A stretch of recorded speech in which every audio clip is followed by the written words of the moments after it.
Oi, Milano.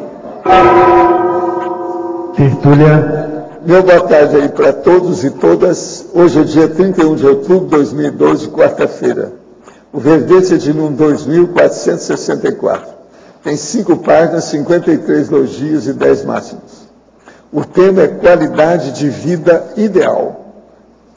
Agora, a especialidade é homeostaticologia. Quem redigiu o verbete é a nossa Daniela, professora que está ali, muito bem acompanhada hoje pela Kátia.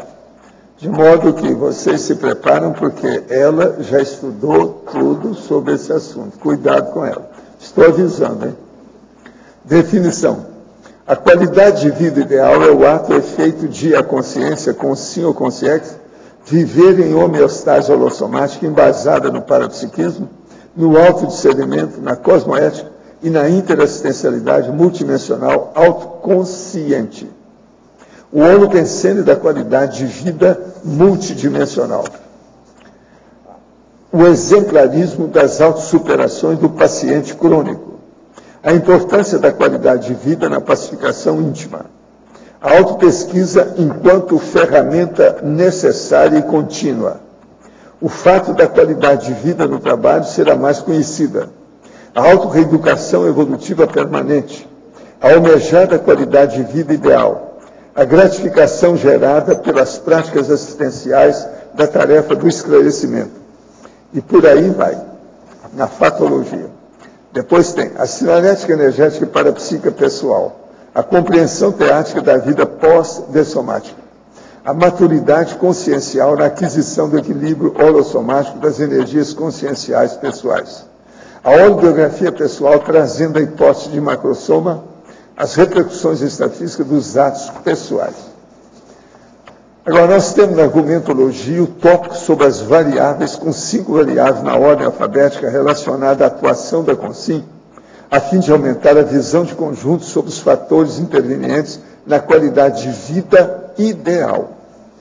Na terapeuticologia, tem 15 condutas profiláticas e terapêuticas propostas pela conscienciologia, capazes de predispor e incrementar a condição da qualidade de vida ideal da consciência.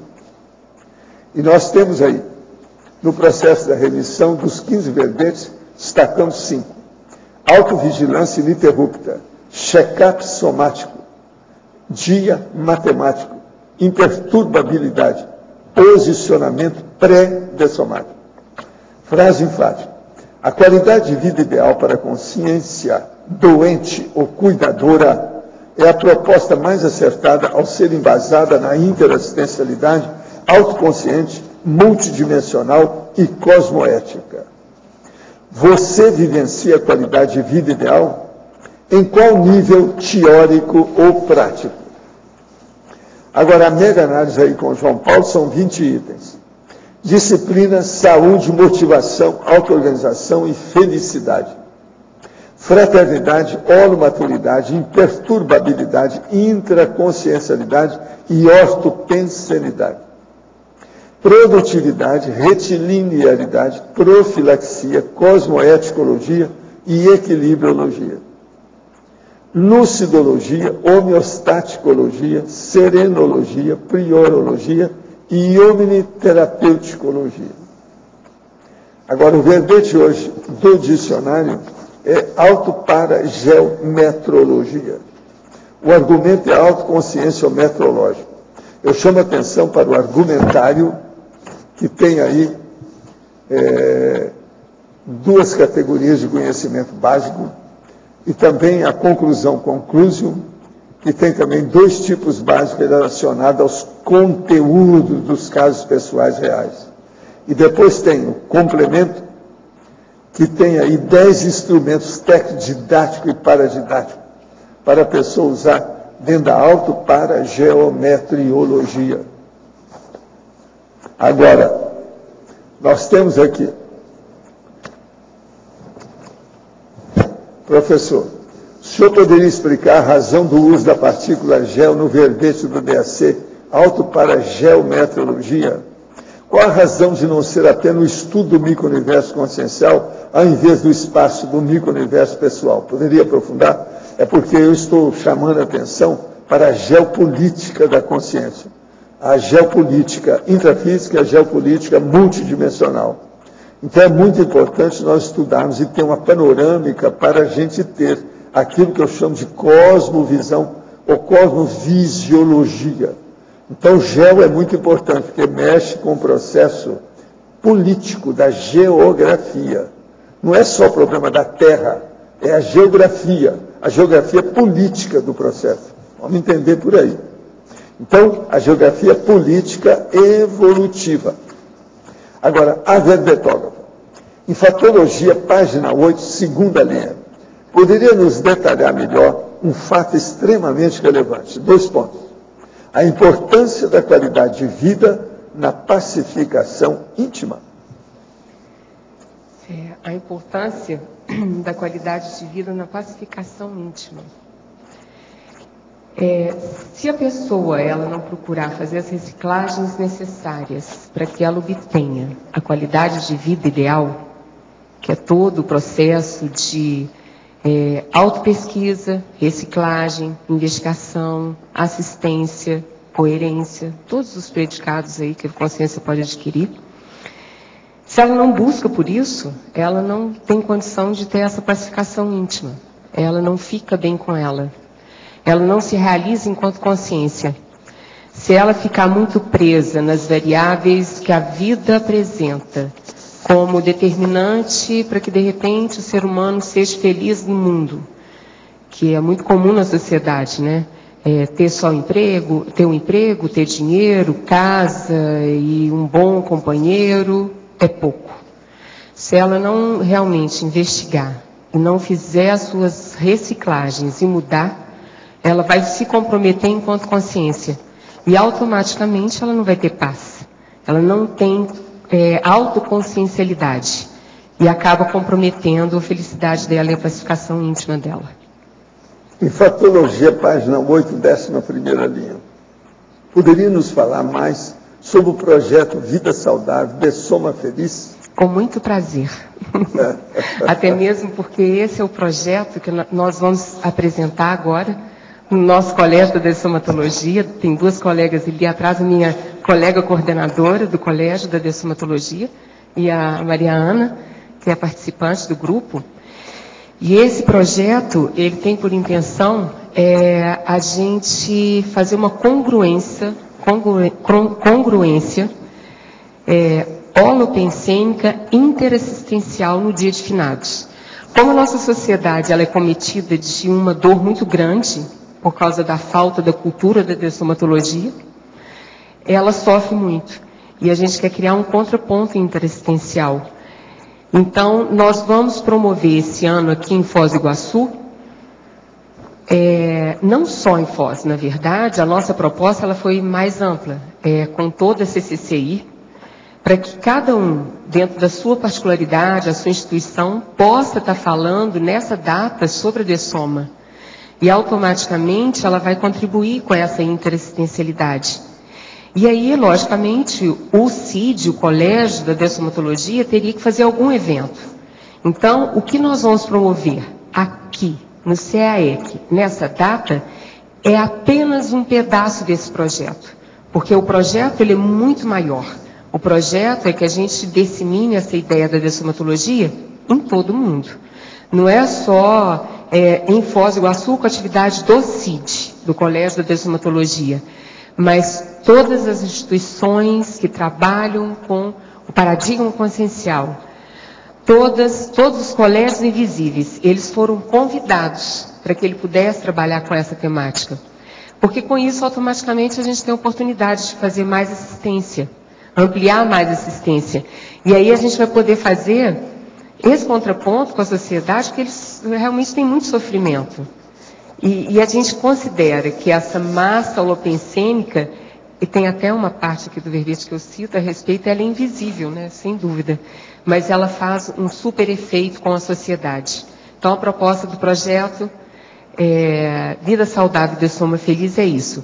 A gente tirar o peso que a morte tem para a sociedade normal, né? Normalmente. Maniologia, página 10. Como realizar o descarte da mania excessiva de comer corretamente. que é ortodoxia, né? A pergunta é como? Ele foi uma pergunta? Maniologia, página 10. Como realizar o descarte da mania excessiva de comer corretamente?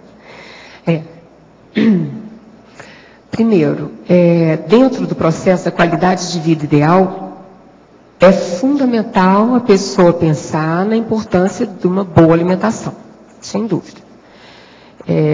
Vide de passagem aí vários pesquisadores que falam da importância da alimentação orgânica, e automaticamente a pessoa ela precisa realmente de aprender a comer corretamente. Por exemplo, quando eu vou num self-service, eu não como, não é o que eu quero comer, não é pelo meu gosto, é por aquilo que eu preciso de comer.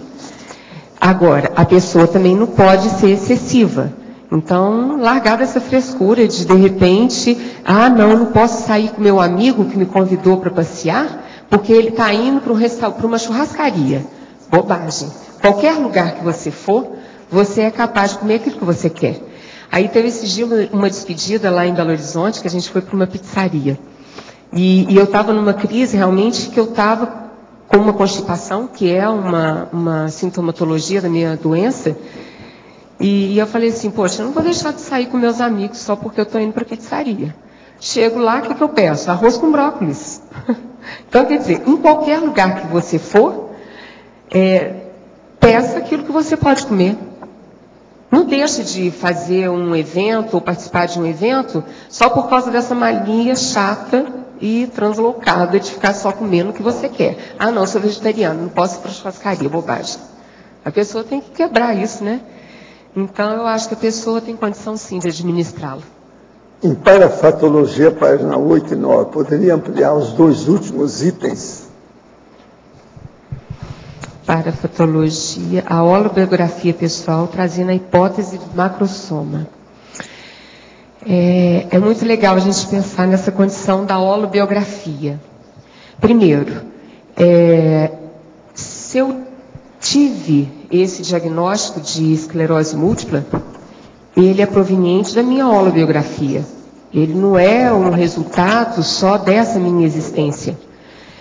E, logicamente, como que eu vou pensar nessa lógica, como que eu vou vivenciar essa lógica? Então, nessa colocação aqui, a holobiografia pessoal, trazendo a hipótese de macrosoma, quando eu vou estudar sobre o macrosoma, e aí eu pego aquele traço do macrosoma, e aí, logicamente, quem perguntou, ele tem noção do que é o macrosoma, mas para quem não conhece, é um corpo fora de série, para que a pessoa realmente consiga vivenciar de forma plena a PROEX dela. Quando eu fui estudar profundamente sobre a condição da macrossomática, ele tem aquele do trafar nosológico. É isso? É isso.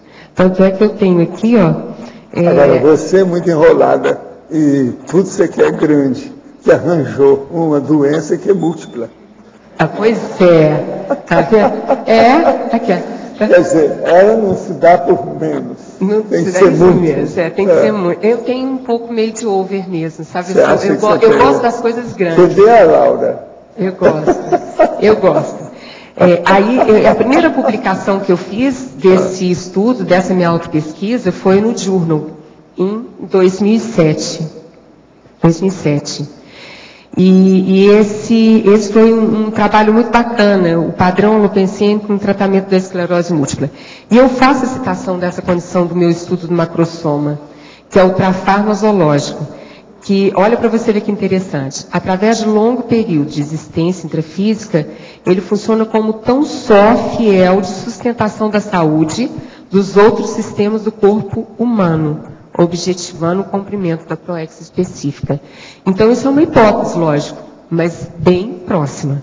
Porque só de eu conseguir vivenciar de uma forma saudável a minha patologia, já me mostra algum diferencial. E talvez seja essa condição do macrosoma. E aí, esse macrosoma do trafar nosológico, para mim, faz todo sentido. Faz todo sentido. Eu vejo que é possível, sim. Ele se encaixa e explica a sua situação. Sim, ele se encaixa e explica. É exatamente isso. Agora,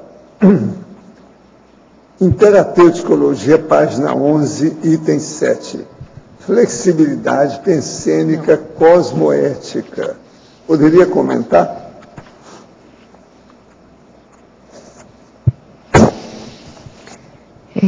Flexibilidade pensênica cosmoética. O primeiro exercício que eu fiz para essa doença, para eu me tratar dessa patologia, foi o padrão lopensênico rígido, né? Então, o tratamento é o padrão lopensênico como tratamento da esclerose múltipla. E automaticamente... Seria bom você falar que você tem médico na família, que o negócio todo do papai. Tem, meu pai. Isso tudo, isso aí é importante. Certo. Quando eu descobri essa doença, logicamente, eu fui até o professor lá no Instituto que falou assim, não, vá ver o que é essa paralisia facial, que foi o meu primeiro sintoma. E logicamente, como o professor Valdo falou, eu sou filha de médico e irmã de médico. Então, eu fui, logicamente, atendida rapidamente e fui diagnosticada muito rápido. Porque, normalmente, a esclerose múltipla não é um diagnóstico rápido. Mas o meu pai tinha no hospital, porque o hospital já fechou, a ressonância magnética, e ele deu de cara já várias placas que são a forma de enxergar visualmente, pelo exame de imagem, a esclerose múltipla. Então, automaticamente, aquele exercício ali, aquela condição dele ser médico me facilitou muito esse diagnóstico precoce para eu começar a tratar. Então, quando eu comecei a trabalhar com essa temática desse padrão lopensênico como tratamento da esclerose múltipla, logicamente, com toda a medicina dando apoio, meu pai médico, irmão médico e os recursos que a medicina oferece, eu, junto com isso, também levei para a minha autopesquisa. O que eu poderia contribuir enquanto pessoa? Que essa é uma máxima que eu vejo que as pessoas, elas, muitas vezes, não exploram. Que é poder realmente se conhecer melhor para ver qual pode ser a contribuição dela no seu tratamento. E aí, entra essa condição que você colocou. Essa flexibilidade pensênica cosmoética. Então, como que é o meu padrão de holopensênico? Foi o meu primeiro tema de pesquisa quando eu fui trabalhar com essa avaliação. Qual que é o meu padrão pensênico?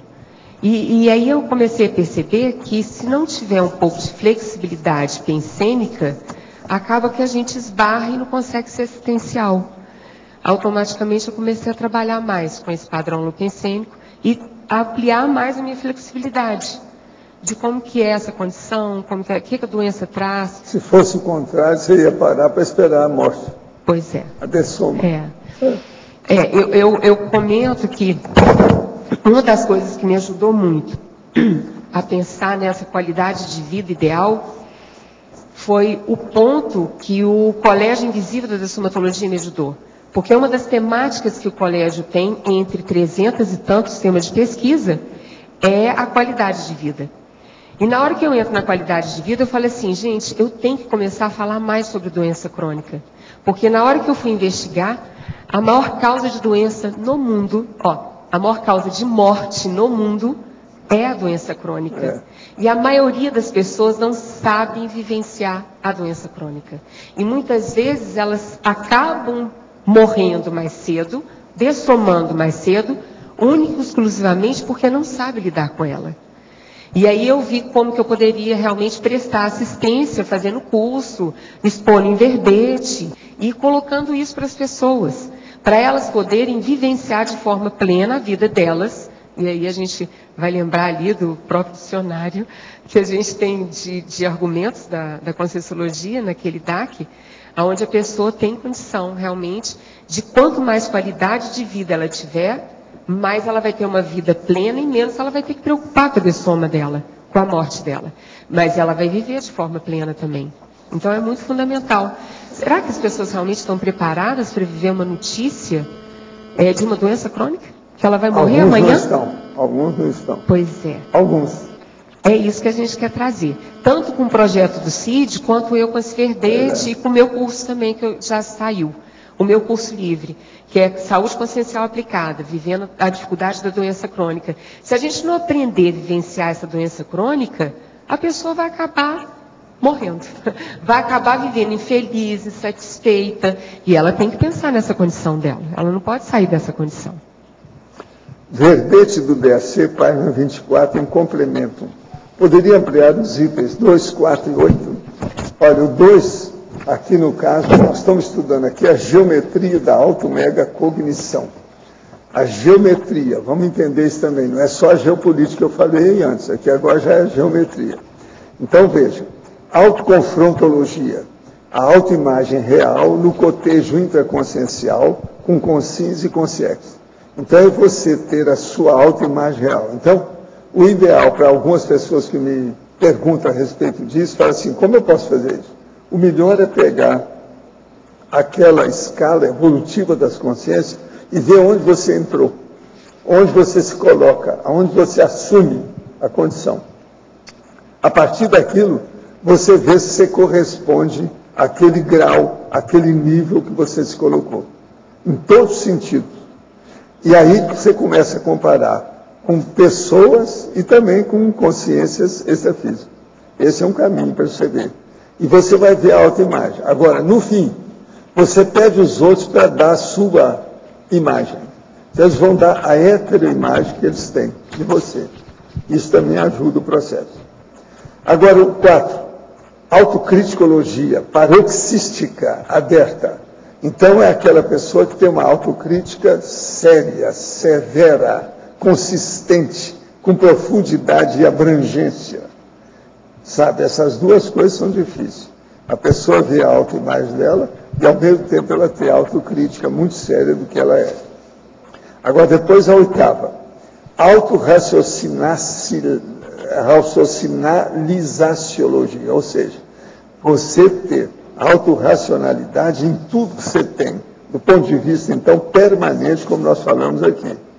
Então, a pessoa chegando a esse nível, ela começa a chegar nesse nível que nós estamos dizendo da geometria do autoconhecimento, da autocognição.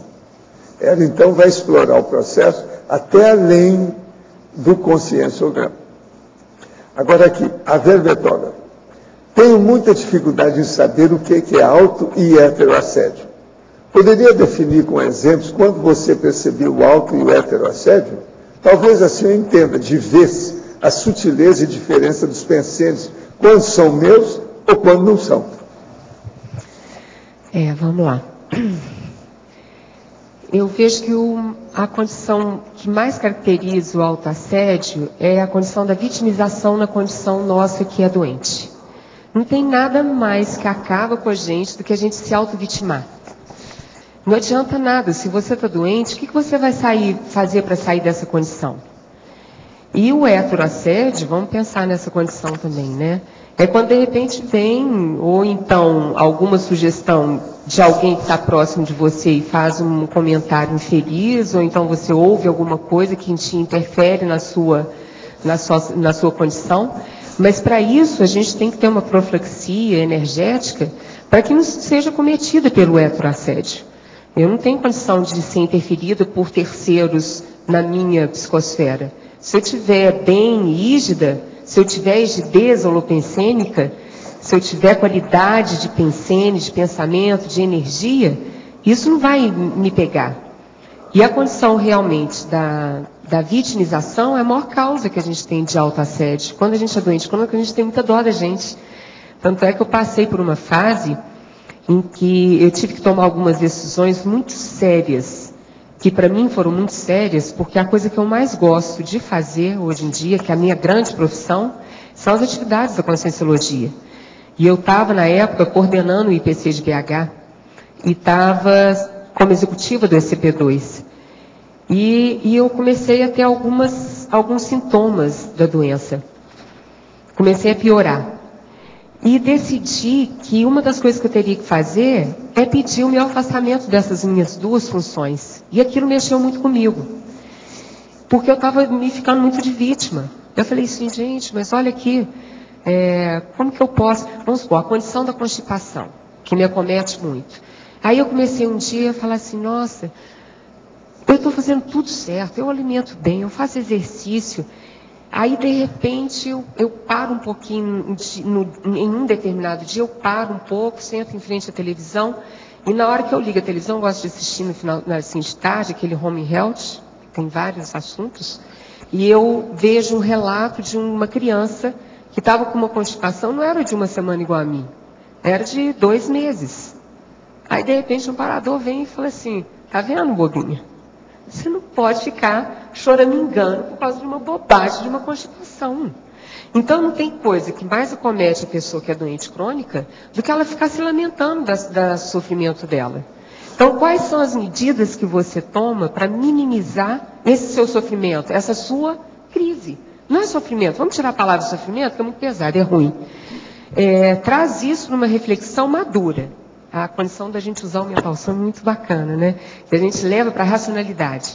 Então, quais são as medidas que você toma para sair daquela condição que te acomete?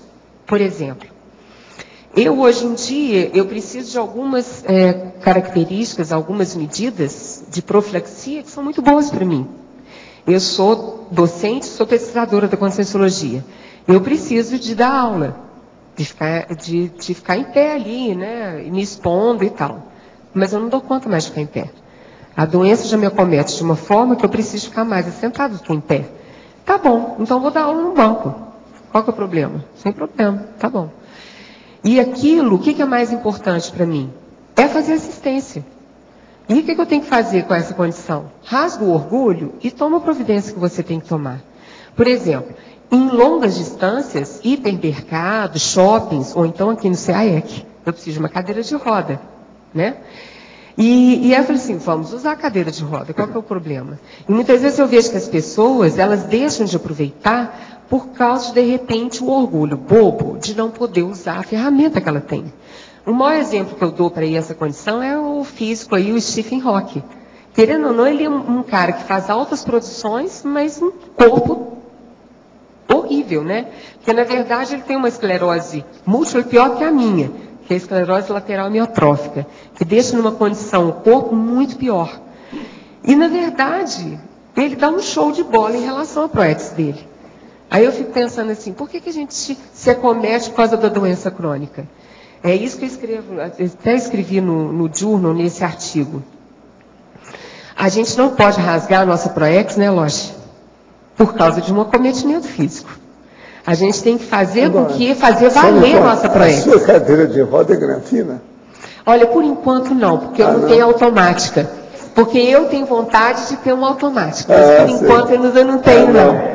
High-tech. Eu acho o máximo, a cadeira de roda automática eu acho o máximo. Mas com certeza eu faço uso.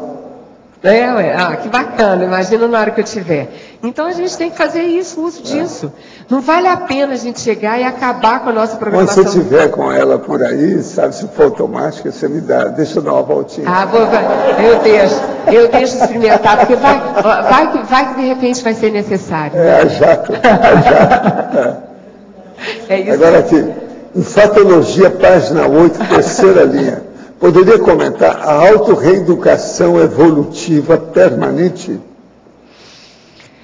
A autoeducação evolutiva permanente. Se a gente está pensando na evolução, a autoeducação ela é constante, não tem jeito.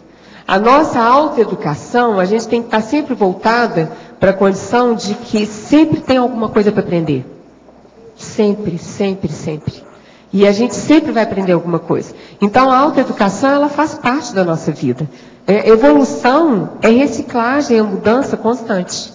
Conhecimentos novos o tempo inteiro. E o maior desafio que a gente tem é o nosso professor Valdo. Porque na hora que a gente acha que vai chegar no top, que já está mexendo com a enciclopédia, eu passo para o dicionário de argumentos. Aí agora estou pensando qual que é o próximo. Porque eu fico assim, já tem? Não, olha, eu fico assim, eu não conheço um desafio melhor para a nossa evolução do que você. Não, o que é isso? Não, Alguém aqui conhece? Eu não conheço. Se alguém conhece, me apresenta, que eu gostaria de conhecer. Estou falando aqui intrafísico, né, Paulo? É porque você está com um círculo de relações ainda pequeno. Você ainda não viu a paralencologia que tem aparecido aqui. Você não acha? Não, aqui, ó. Aí, Agora você saiu bem, né, Val? Tá bom. O processo dela é a paralencologia. Tá bom. Eu Não, vou então pera lá. falar com a Aqui, ó. Abel para passar para você o volume da paralencologia. Tá Ela bom. tem lá por escrito. Tá bom. Você vai ver quem é que é quem. Vou ter o aqui. prazer de conhecer, com certeza. Tá. Em Parafatologia, página 9, poderia abordar a maturidade consciencial na aquisição de equilíbrio holossomático das energias conscienciais pessoais. A maturidade consciencial na aquisição do equilíbrio holossomático das energias conscienciais. Maturidade consciencial se adquire primeiro fazendo pesquisa. Qual que é o tripé da maturidade consciencial? É o desenvolvimento da inteligência evolutiva. É a gente pensar de que a gente tem as 3 inteligências mais importantes para a gente trabalhar. Parapsiquismo, intelectualidade e comunicabilidade. O que adianta a gente fazer muita pesquisa, muito trabalho e não saber expô-las, né? Você pesquisar e engavetar. É saber realmente expor essa realidade. Então, é buscar de uma forma inteligente a sua evolução. Então, vamos lá ver. A aquisição do equilíbrio holossomático. E a partir do momento em que você buscar por esse tripé, você adquire o seu equilíbrio holossomático. Essa foi a máxima, que foi o início do meu trabalho. Na hora que eu fui fazer uma investigação do meu padrão holopensênico e que eu vi que eu tinha um padrão holopensênico muito voltado para coisas muito fúteis, e olha que eu já estava no Rio de Janeiro com o intuito de trabalhar na Conscienciologia. E eu vi que eu estava com o meu tempo, eu ia para o shopping center, maior parte, ficava meu tempo muito no shopping, e perdia tempo com a estética, com casa. Eu falei, gente, é muito pouco. E cadê minhas horas de estudo? E a minha intelectualidade, onde que está? Aí eu comecei a questionar aquilo. Então, quer dizer, e automaticamente, na hora que eu começo a trabalhar com esse tripé evolutivo, da inteligência evolutiva, intelectualidade, parapsiquismo e comunicabilidade... Prioridade. Hã? Prioridade. Prioridade. E aí eu consigo realmente ter equilíbrio holossomático. Eu tenho uma qualidade de vida exemplar. Eu consigo bancar para poder fazer aquilo que eu tenho que fazer. Eu não tenho condição de ficar parada. E com a distinta esclerose múltipla. Com a distinta esclerose múltipla. Isso aí é muito importante. Ela é muito distinta. Agora eu fico falando uma coisa que eu acho que é importante, Sabal. É tirar o peso que a doença tem na vida da gente. É lógico. Não, se a vida... Desbancar com o filme de terror da doença. Filme de terror.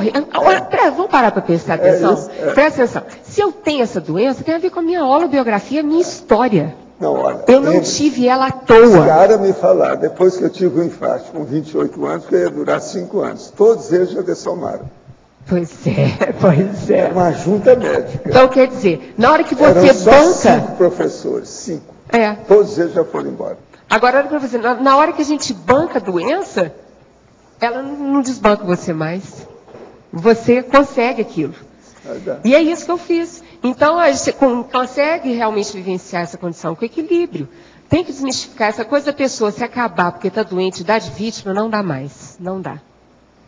Agora, em Ciclologia, página 10, poderia relatar o ciclo seriexológico?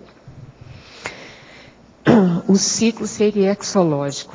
Se a gente parte do princípio que a evolução da gente, ela não é só essa dimensão, só essa nossa vida intrafísica, se a gente se acometer de uma patologia, por exemplo, eu acabo comprometendo a minha próxima existência no meu período intermissivo. Então, eu tenho que ter qualidade de vida ideal para que eu consiga passar por esse ciclo de múltiplas vidas, ressome, dessoma com qualidade. Porque a qualidade de vida ideal não é só para quem está aqui no intrafísico. É para quem também está no extrafísico. É essa maturidade para ele poder vivenciar de forma mais plena possível a realização do que ele está para fazer. Porque ou aqui, ou na outra dimensão, nós vamos ter que realizar alguma tarefa. E qual que é a nossa preparação para essa tarefa? Será que realmente a gente está preparado? Será que a gente está conquistando as qualidades, os atributos e desenvolvendo o nosso parapsiquismo, a nossa inteligência evolutiva para realmente viver plenamente o extrafísico depois que a gente dessomar? Depois que a gente perder esse corpo físico? Eu acho que é isso que a gente tem que pensar. Porque a gente tem vidas e a qualidade de vida ideal ela tem que estar preenchendo todas elas. Em Fatologia, página 8, quinta linha, poderia ampliar o equilíbrio necessário à qualidade de vida? O equilíbrio necessário à qualidade de vida. É muito isso mesmo que eu já falei a respeito do equilíbrio que a gente tem que procurar. A gente vê muitos pesquisadores estudando as formas de inteligências do ser humano. E a inteligência mais importante é aquela que eu respondi há pouco tempo. É a condição da tridotação. É a gente priorizar essa tridotação. É essa priorização da inteligência, do nosso desenvolvimento, da nossa intelectualidade, o nosso parapsiquismo e a nossa comunicabilidade. E isso aí realmente, ele vai dar esse equilíbrio necessário à qualidade de vida. Em Parafatologia, página 9, terceira linha, poderia ampliar a holobiografia pessoal, trazendo a hipótese do macrosoma? Essa daí eu já respondi. Mas ela tem essa ideia, primeiro, a holobiografia, porque a minha doença não é uma doença só dessa vida. Ela aparece porque ela é o resultado da minha holobiografia. Ela é o resultado de todas as minhas outras vidas que eu tive. E, logicamente, esse trato que eu tenho saudável com a doença é um traço de uma hipótese de um macrosoma com um trafar nosológico. Então, esse trafar nosológico é quando um traço ajuda eu qualificar todo o meu corpo também. Então, é essa a condição. É uma hipótese ainda, tá? A verbetógrafa poderia expandir o item da força intraconsciencial impondo-se às adversidades na sexta linha da fatologia.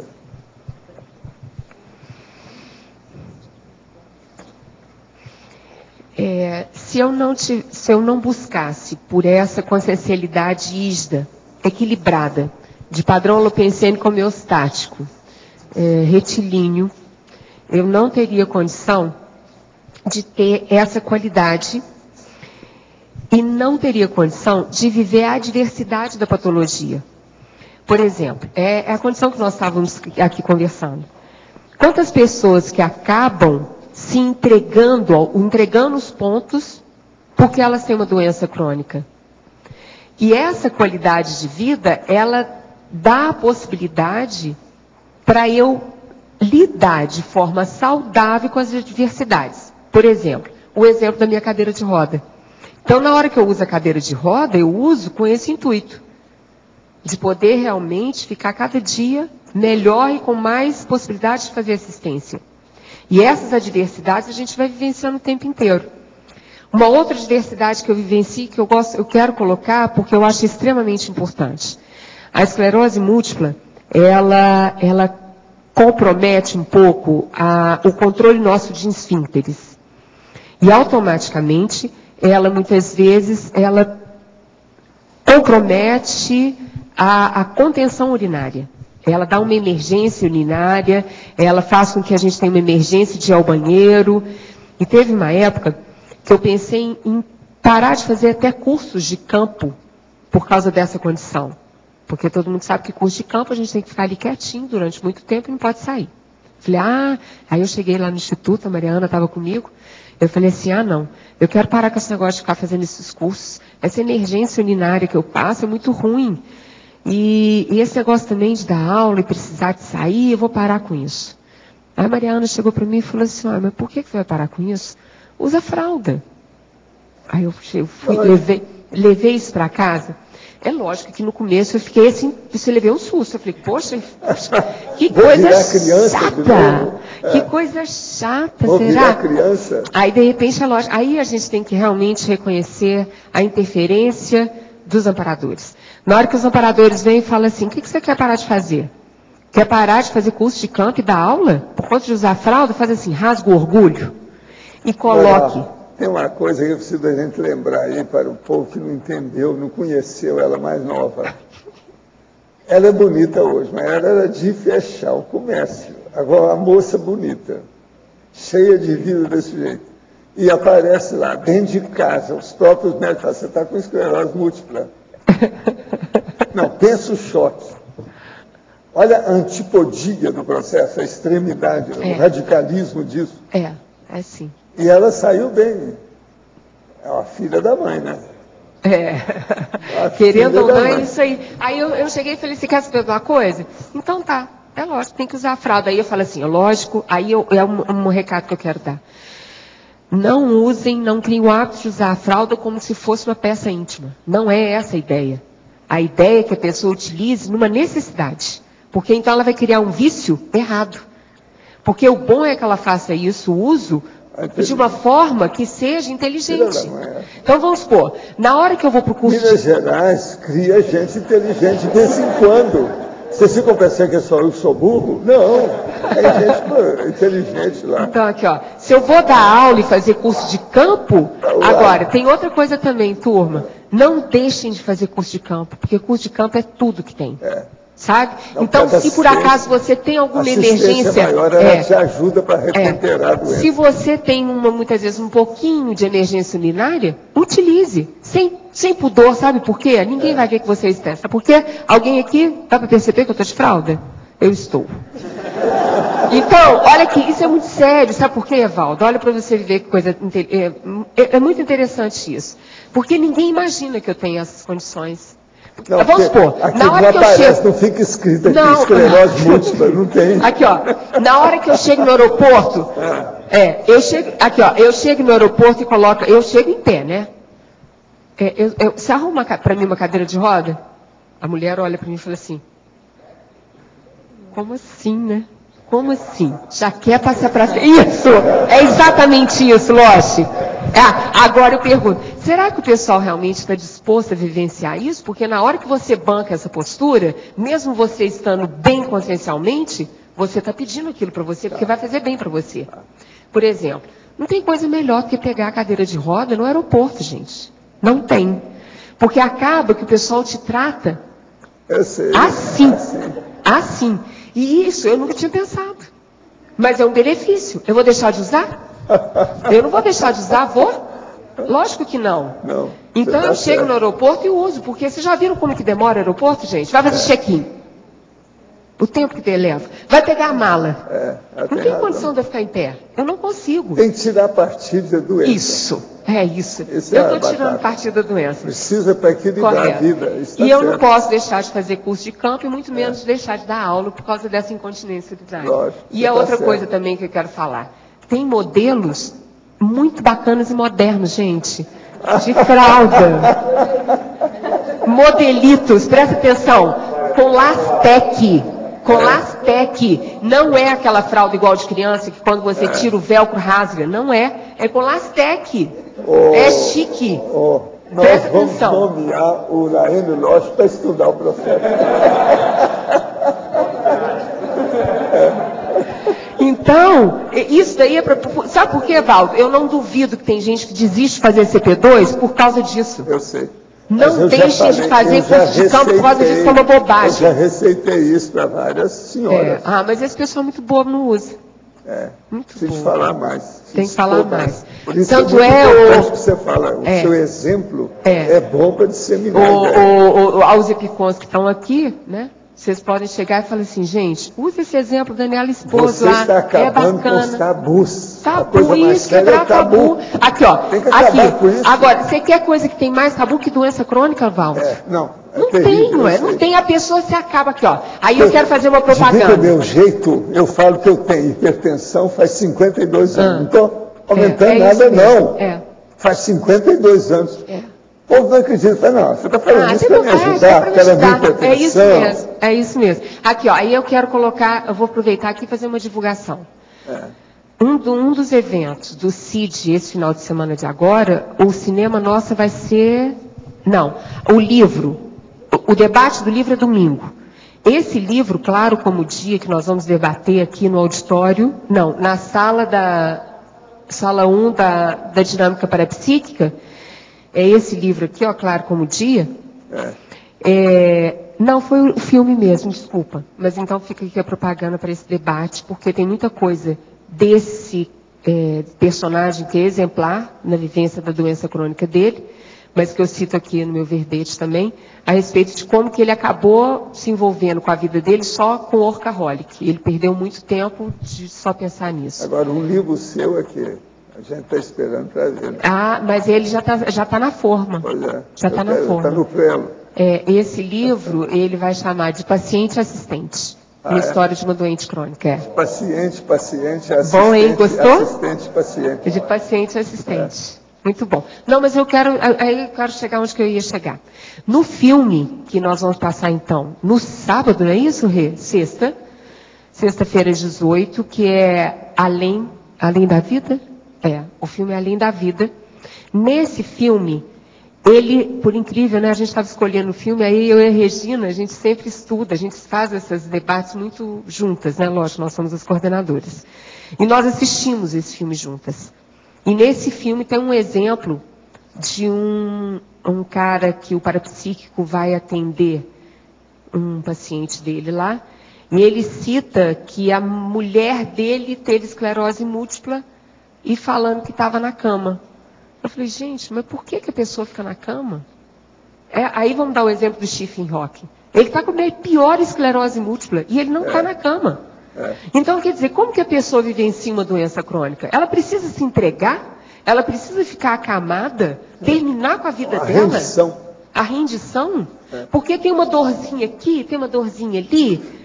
Eu estou muito doente. Seja porque são jovens. Na hora que chegar na minha idade, você vai ter dor toda hora. Ela salta de um lado para o outro. Faz parte da vida da gente. Você até acostuma. Eu acho, de vez em quando, que eu estou tão quieto, não tem nada, mas está esquisito. O que houve? Valdo, e é essa máxima que eu coloco aqui na frase enfática. Um dia nós vamos ser ou paciente ou assistente. Preciso saber. Todos nós vamos viver isso. Para ser assistente titular depois da segunda dessoma. Muito importante. Aí é o desafio. Aqui. Professor, ontem à noite dei passividade para um amparador. Senti muita pressão forte nos olhos e o nariz sendo puxado para cima. Os olhos viraram e a pressão aumentava e diminuía. Depois de algum tempo parava e um líquido gelatinoso saía dos olhos e escorria pelo rosto. Depois a energia foi direcionada para os palmos chakra. Eles começaram a esquentar, pareciam duas bolas de fogo vivas nas mãos. Essa pressão nos olhos e o calor nas mãos é o feto ectoplasma? Pode ser sim. Isso tem relação com paramicrochip ou algum processo de pré-tenepse? Estou pensando em começar a tenepse. Não, eles estão desenvolvendo você em matéria de ectoplasmia, possivelmente para a tenepse. Pensa nisso, o que está se passando. Agora, o feto ectoplasma é mais ou menos isso, mas é um pouco mais na frente. É a hora que você vê que tem um organismo vivo pulando na sua mão. Você vê direitinho, como se fosse um feto mesmo. É algo vivo. Estudo é o ectoplasma.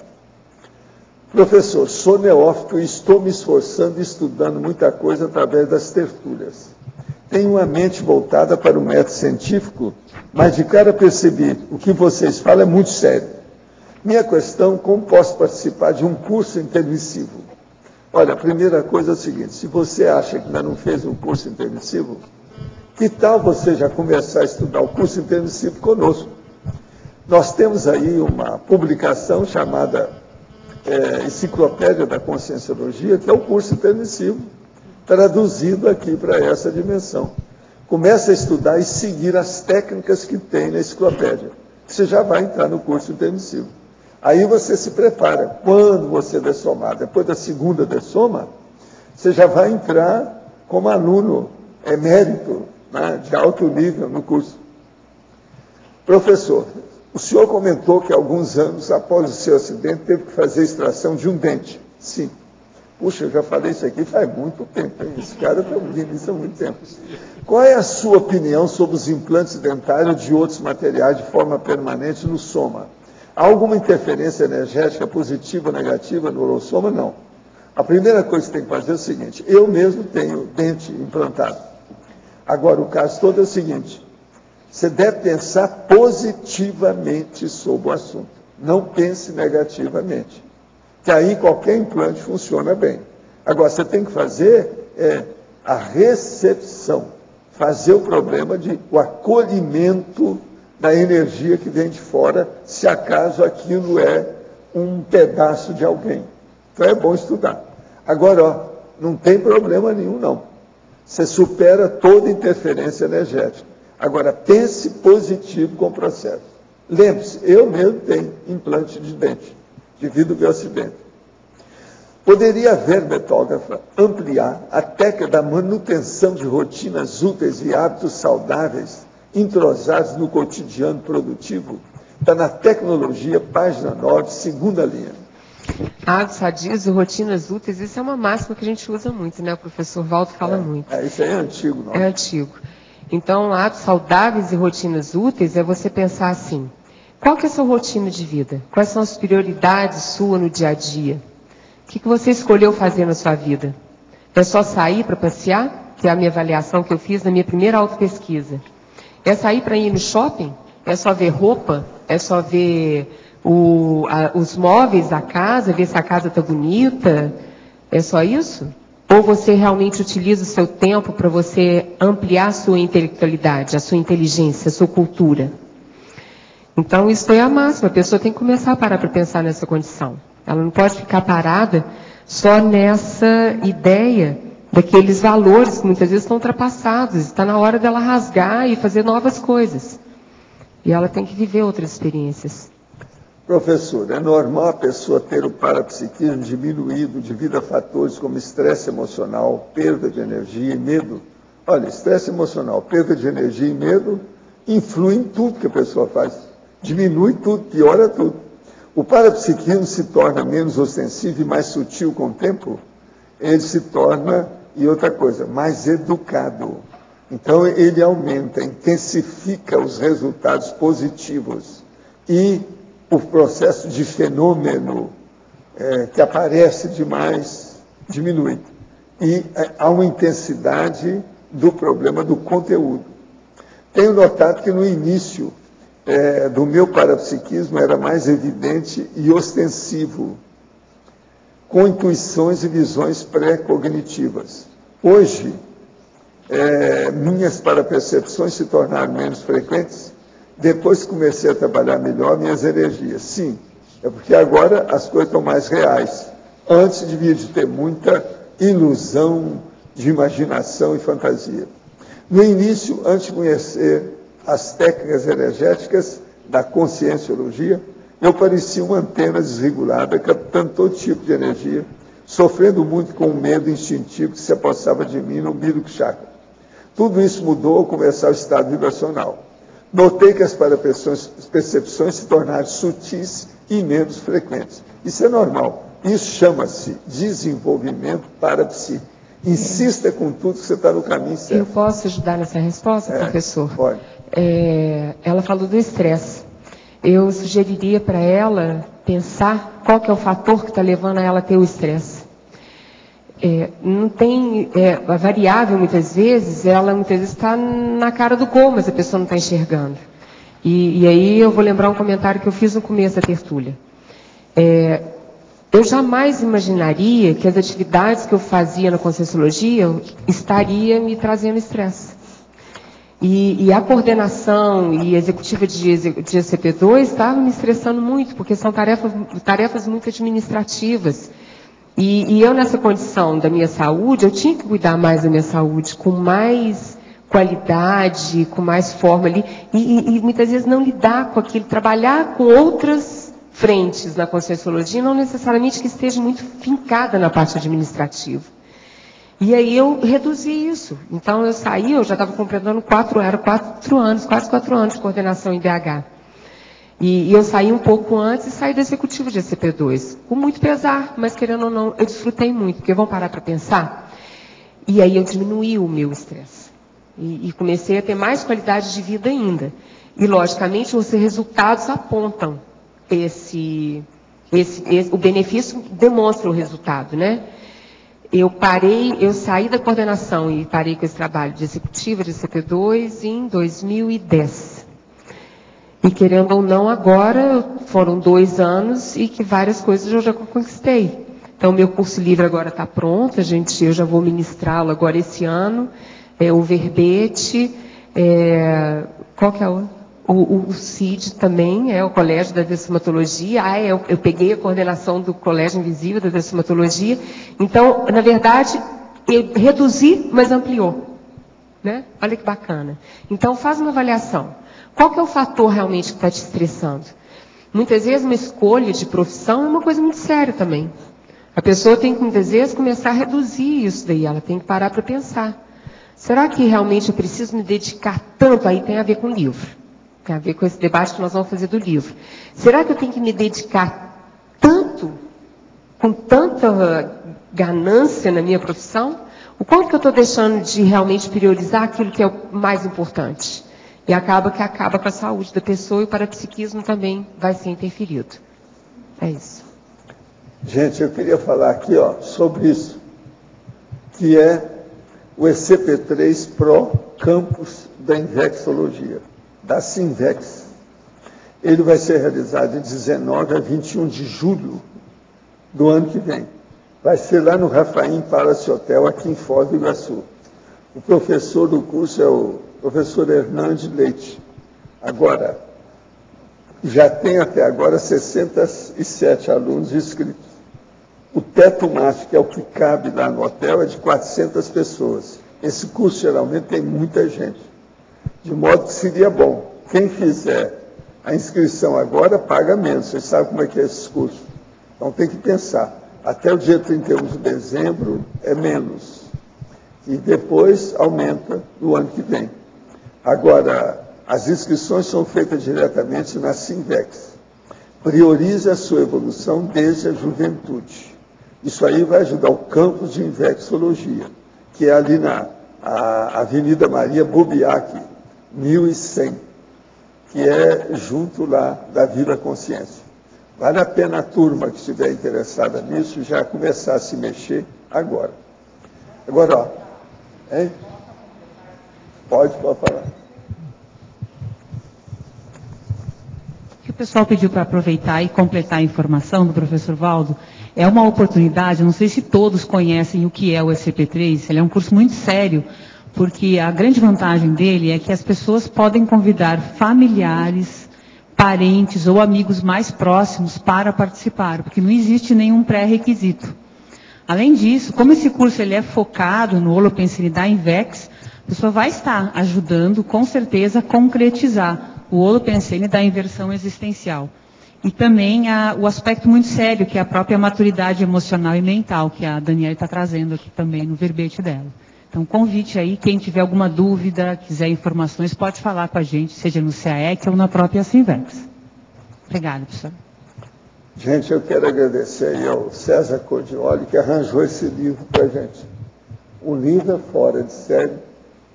Isso é uma obra-prima que eles pegaram da história de 2000 anos. O livro é todo em latim antigo, do início do primeiro século dessa era nossa, faz 2000 anos. Agora, é sobre o Papiniano. Então, aqui tem a vida, os estúdios, os escritos dele, todos os processos de trabalho, até a morte do Emílio Papiniano. Ele foi o jurisconsulto mais sério que teve sobre isso, praticamente o pai do jurisconsulto que deu direito moderno, atual, essas coisas todas. E isso aqui foi escrito mais ou menos na época dele, ou pouco depois. Eles colocaram tudo junto, tudo que tem a respeito do processo do Papiniano. Ele foi o chefão do jurisconsulto, sabe? O principal. Agora, o livro em latim é antigo. Os americanos é que conseguiram publicar isso. Eles mesmos falam aqui de todo o trabalho original publicado. A primeira vez foi em 1923. Eles agora fizeram essa outra publicação aqui.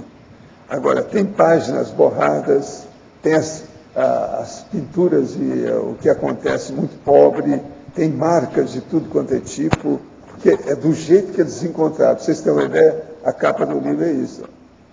Entende? Agora, o que se passa? Tem todos os capítulos. Uma pessoa que entende um pouco de latim acaba entendendo tudo, com os nomes da época, a situação, tudo que houve no início do direito, do jurisconsulto. Isso aqui é a base do jurisconsulto. Agora, é muito interessante isso aqui. É um monte de gente desses conhecidos da história que tem aqui, tudo quanto é jeito, da Roma Antiga e os negócios todos. Agora, conforme o lugar, não tem nem a página, eles colocam tudo do jeito que é a realidade. E tem a explicação de tudo isso aí no início. Como é que foi que eles publicaram? Tem uns que não dá para ver, porque o negócio está tudo borrado. Mas publicaram o original do jeito que foi encontrado. Então, isso é uma obra, ou, vamos dizer, um texto único. Não tem parte nenhuma. Ele conseguiu isso na internet, que eles publicaram isso agora, recentemente. Aqui não está falando nem a data, mas foi publicado nos Estados Unidos. Está falando aqui do lugar que foi. De modo que eu agradeço muito a ele. Eu quero ver algumas coisas aqui sobre o processo do Papiniano, do Ulpiano e todos aqueles que estavam Tertuliano. Você sabe que aqui é da época do Tertuliano. Tem o Tertuliano também nessa história. Então eu quero ver com calma. Tem umas coisas muito interessantes aqui. Agora, com jeito, a gente pega, porque o latim é bem do antigão, bem brabo, sabe? Mas a gente, com o tempo, você sabe, o latim é tudo um pouco matemático, a situação do jeito que é feito. De modo que eu agradeço muito a ele, eu quero ver com calma. Esse não vai lá para baixo ainda não, que eu quero dar uma olhada. Tá? Agora, eu entrego, então, a nossa Dani para você. A Daniela, e parabéns, que é o primeiro verbete. E aqui na patologia da página 8, a terceira linha de baixo para cima, depois segue, é o instrumento de avaliação da qualidade de vida da Organização Mundial de Saúde. Se puder dar uma geral, por favor. A aplicação inteligente? A aplicação inteligente é essa, Arlindo? Nem? Instrumento na terceira de baixo para cima. Avaliação de qualidade de vida, tá. O primeiro trabalho que eu desenvolvi para entender melhor sobre qualidade de vida, porque tem uma variável muito grande, né, na sociedade, foi sobre qualidade de vida relacionada à saúde. Foi um trabalho que a gente estava desenvolvendo no Colégio Invisível da Conscienciologia, e que a gente teve um trabalho para fazer, uma ontologia, e a minha proposta nessa ontologia era de trabalhar a qualidade de vida na saúde. E pesquisando sobre qualidade de vida na saúde, eu identifiquei esse trabalho que a Organização Mundial faz sobre qualidade de vida. E que é um trabalho muito bacana, muito bacana. É lógico que o ideal seria a gente propor uma parceria para poder trabalhar com eles sobre esses assuntos de qualidade de vida. Porque eles aproximaram bastante a ideia de acrescentar para o ser humano que qualidade de vida tem que ter algumas variáveis diferentes. Tem que ser variáveis que vai acrescentar crenças, espiritualidade. É lógico que isso são terminologias da Organização Mundial de Saúde. E que automaticamente isso contribui muito para a qualidade de vida. Tanto é que quando eles começaram a estudar mesmo qualidade de vida, e o que estava interferindo na saúde do ser humano, eles viram que precisava de pensar nessa condição das crenças da pessoa, no valor, quanto à relação da espiritualidade. Tanto é que a primeira especialidade que ajudou a Organização Mundial de Saúde a ampliar o que é o estudo da qualidade de vida foi a especialidade da oncologia. Porque eles viram que o paciente oncológico era o que mais precisava de pensar nessa realidade. É o que estava mais próximo até da condição da dessoma, né, da morte.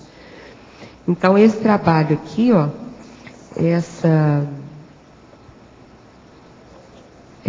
instrumento, né, esse instrumento de avaliação qualidade de vida, esse RUCOL, é exatamente esse que trata crenças pessoais e espiritualidade.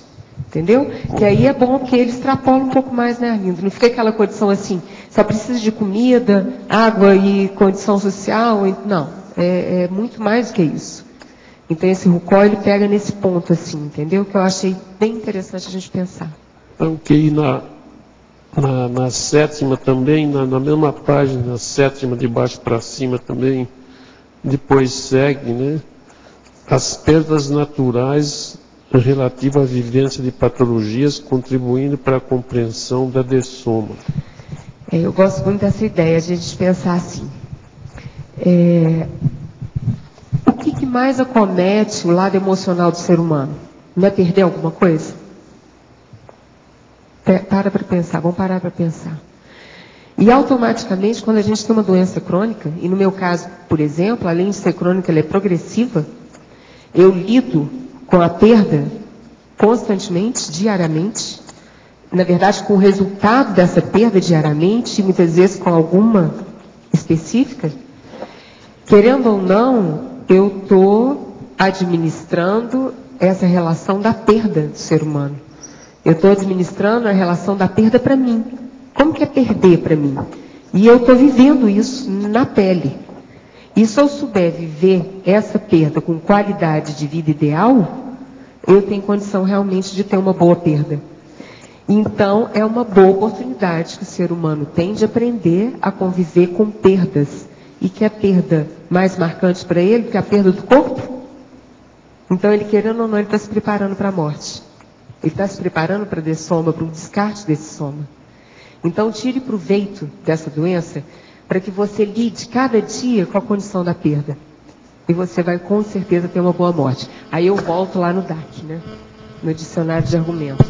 Então, quanto mais a gente tiver esse preparo, a gente não vai precisar de preocupar com a dessoma.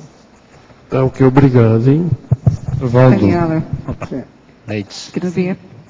Na sexta linha, de baixo para cima, você coloca o projeto assistência do Colégio Invisível da Dessomatologia para atendimento domiciliar hospitalar ao doente terminal. Como é que está esse projeto? Você já está em andamento com ele? Como é que é isso? A gente não pode colocar ele na praça ainda, porque ele precisa de muita estrutura, né, Regina? Ele precisa de estar muito bem construído. Mas, de qualquer forma, uma coisa que aconteceu muito interessante. Quando a gente apresentou essa proposta desse trabalho, Vida Saudável da Soma Feliz, aqui em Foz, eu vim em maio, aqui em Foz, em maio desse ano, apresentar, logicamente, para quem que eu teria que apresentar, para o nosso coordenador dos Colégios Invisíveis, lógico. E aí, na hora que eu apresentei para o Roberto, ele chegou e falou assim, muito bacana, por que vocês não acrescentam ainda um atendimento a doentes terminais do SUS? Porque é o grupo que sofre mais, certo? Que tem mais necessidade de atendimento de alto nível. E eu achei aquela ideia fantástica. Eu e o grupo, né, Regina? Todo mundo gostou muito da ideia. A Regina abraçou também a ideia, todo mundo, a Maria Ana, todo mundo gostou. Então a gente viu que dá para acrescentar. Mas só que aconteceu outra coisa. Além da ideia do projeto, que a gente abraçou mesmo e que a gente vai ter que construir ela muito bem feita, começou a cair no nosso colo atendimento domiciliar. É lógico que essas coisas não vêm por acaso. Isso é uma baita de uma sincronicidade. Então, na hora que aquilo apareceu no nosso colo para poder atender paciente domiciliar, logicamente que eu não poderia deixar de atender. Eu acho que isso, na verdade, foi um grande ensaio. Esses atendimentos que surgiram e ainda existe, ele, na verdade, para mim, como coordenadora do Colégio da Dessomatologia, é um belíssimo ensaio para esse trabalho do SUS. Entendeu? Mas o trabalho do SUS ainda vai sair, né, Rê? Nós queremos que ele saia assim, para que a gente possa atender de uma forma cada vez melhor o doente terminal. Certo? Tá bom, obrigada. Professor Valdo, aqui, por favor. No seu verbete, ali na página 24, na conclusão, o senhor trouxe 2 itens importantíssimos para nós, autocognições teóricas e vivenciadas. Podia falar um pouquinho mais a respeito? Depois eu vou aproveitar essa sua fala e fazer uma pergunta para a Dani. O caso é o seguinte, os autoconhecimentos são de 2 tipos básicos relativos aos conteúdos dos casos pessoais reais. Então, primeiro, as autocognições teóricas. O inventário intelectual pessoal, por exemplo, inclui a holoteca da Consim, a inventariologia, o descarte dos bagulhos energéticos. Assim, ou aqui, a consciência autêntica evita disfarce, máscara, camuflagem, subterfúgio, espionagem, criptografias, pseudônimos.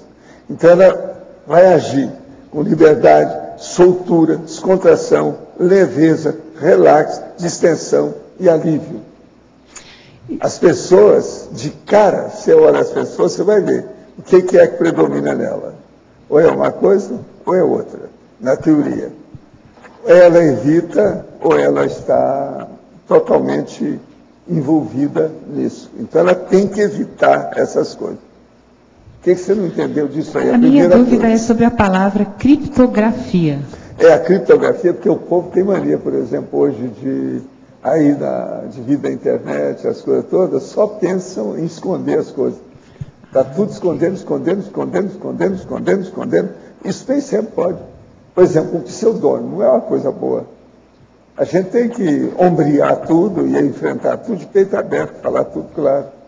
Então, a criptografia para a defesa e segurança na internet e comunicação, ela é necessária. Mas nós não podemos ficar com paranoia a respeito dessas coisas. É muita gente paranoica sobre esse assunto. Agora, a vivenciada é a análise do currículo pessoal minucioso, as autorrealizações. Aqui, nesse ponto, então, a consciência autêntica evita. Olha o que ele evita. Preconceitos, apriorismose, anacronismo, superstições, fanatismo, capricho, futilidades. Agora, o que ela vai ter? O que ela vai procurar? Automotivação, vitalidade, saúde, otimismo, satisfação, resiliência e bem-estar. Olha a resiliência aí, ó. Ela vai se defender dentro do problema dela. Mas ela tem mais consciência. O que é isso? É a cognição, autoconsciencialidade, autoconhecimento. É a sabedoria da pessoa, aquilo que ela mesma falou e hoje, que é a inteligência evolutiva, que é a mais composta e mais séria que nós precisamos de defender. Então, o que a gente está tentando mostrar é justamente isso. Agora, ó, lá atrás eu falo sobre a geometria da auto-mega cognição. Geometria. Quer dizer, você vai medir a sua mega cognição. Com isso aqui, você pode medir.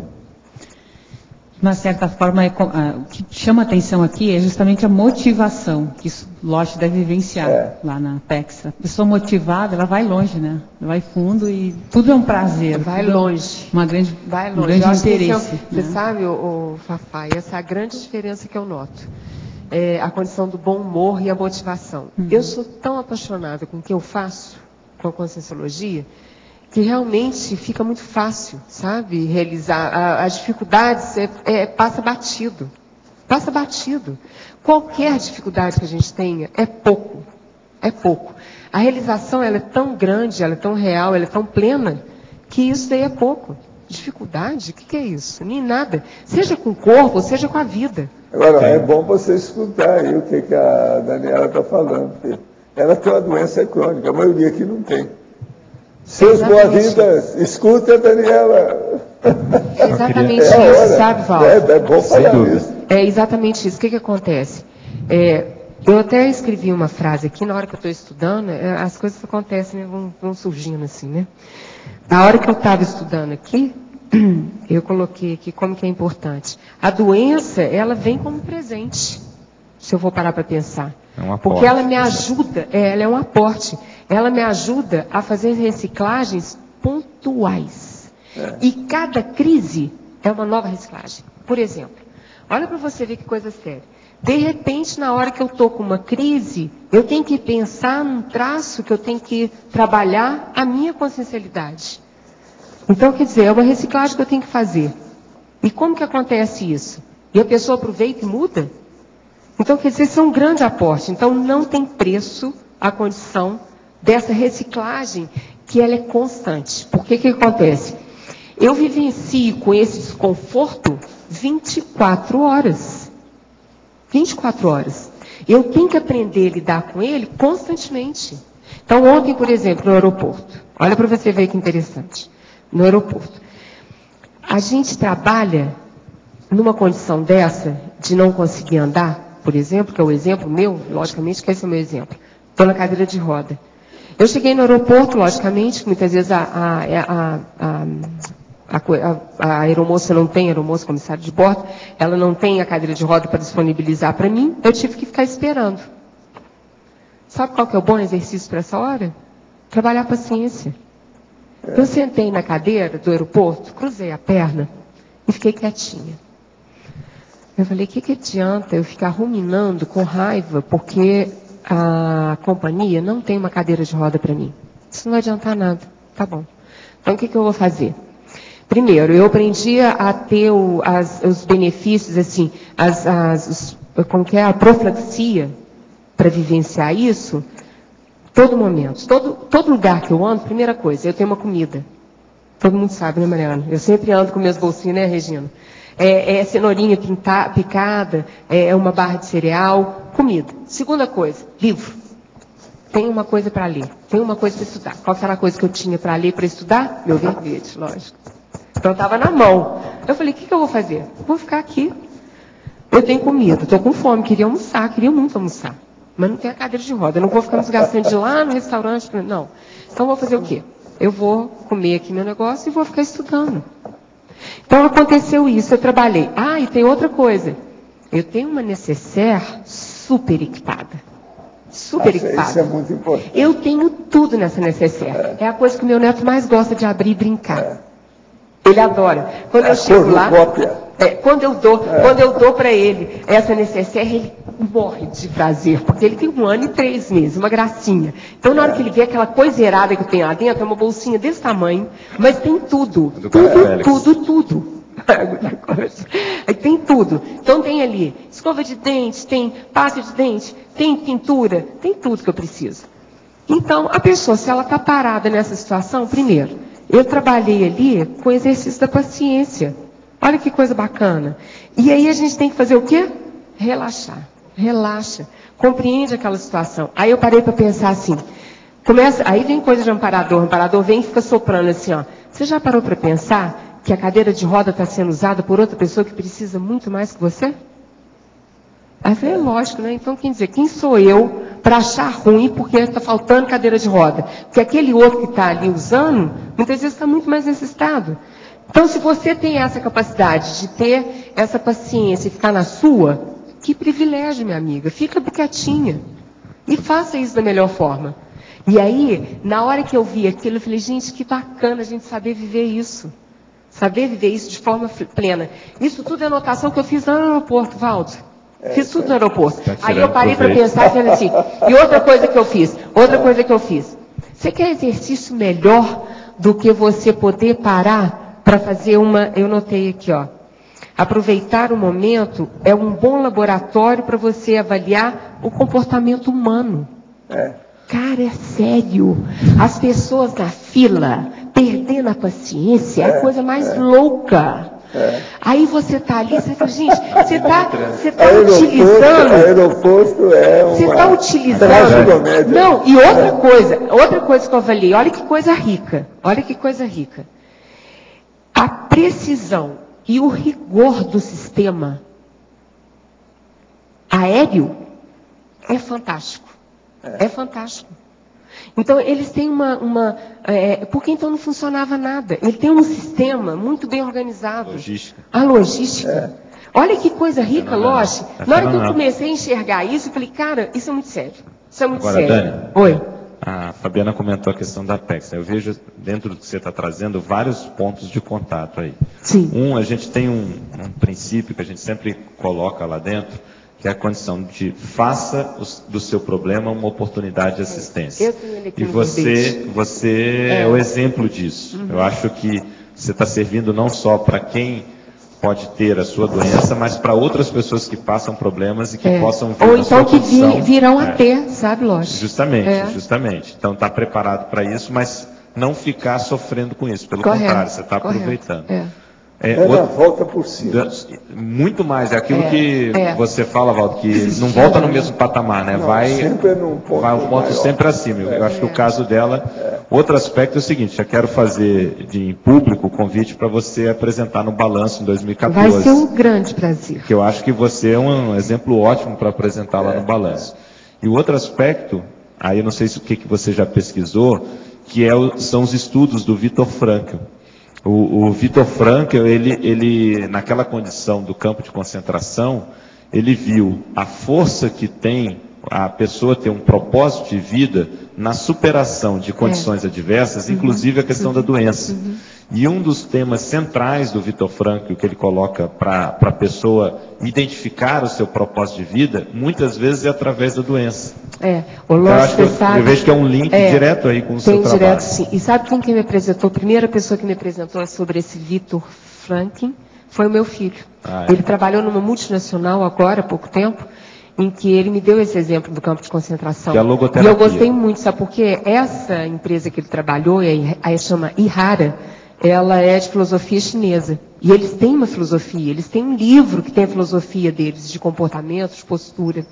E ele me falou sobre isso. Eu tive um grande prazer de ter oportunidade, sabe? Então, muito bacana, e na hora que a gente vê que tem essa congruência de informação.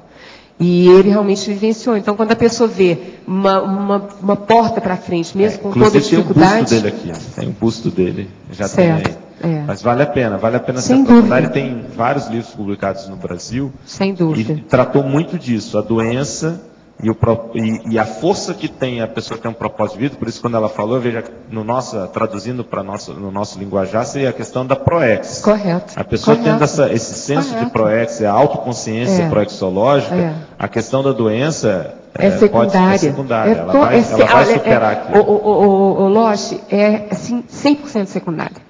100% secundário. Isso não me acomete, não pode me acometer. O mais importante é fazer o que eu tenho que fazer. E o que eu fico pensando é que é muito mais. E tem outra coisa também, que eu gostaria de citar, que tem a ver com essa condição. A própria condição que eu estou atualmente, de poder me dedicar à Conscienciologia, é um privilégio muito grande. E automaticamente é porque eu tenho muita atividade para fazer. Eu tenho muitas coisas a realizar. Eu falo com a Regina, o tratado nosso do sítio uma hora vai sair. E eu vejo que esse é um grande desafio. Então, é pensar grande, não tem jeito. Eu já penso grande, ainda vivo num lugar que pensa grande, você já viu, né, Valdo? Então é uma coisa assim. Tem que baixar a bola. É aquele negócio que eu falei hoje na minha abertura. O que eu faço para poder diminuir um pouquinho, né? Porque então eu fico tão animada que acaba que eu posso atropelar. Então tem que tomar cuidado. Quando já for dar o curso, vê se arranja uma cadeira de roda. Quando entrar com a cadeira de roda, depois ela levanta e dança na frente do povo. Sem dúvida, sem dúvida. É isso mesmo. Tinha que fazer um processo histriônico. Acho lá que você queria, né? Com certeza. Por favor, né? Não, para estar... Só para o joystick. Não, 2014 eu já estarei em Foz, né? Então. É o nosso projeto. E aí, quando eu já estiver aqui... Até lá você vai estar morando aqui. Sim. Aí você pode explorar mais de perto. Porque já está morando aqui. Aí eu já vou estar aqui, aí eu já posso ter uma dessas. Quem sabe, né? Eu quero estar mais moderada. Ou não, né? Sim. Tânia, exatamente essa que era a próxima pergunta, fazendo um link com o que eu tinha perguntado, né, professor Valdo. Então, entre a teoria e a vivência, como faz diferença você colocar isso na prática, essa sua vivência e trazer para nós? Fabiana, você viu aqui, ó, que é a condição da neologia, né?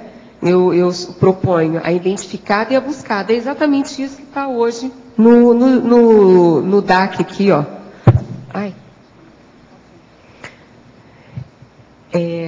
No DAC, na página 24, é a autocognição teórica que eu coloquei aqui.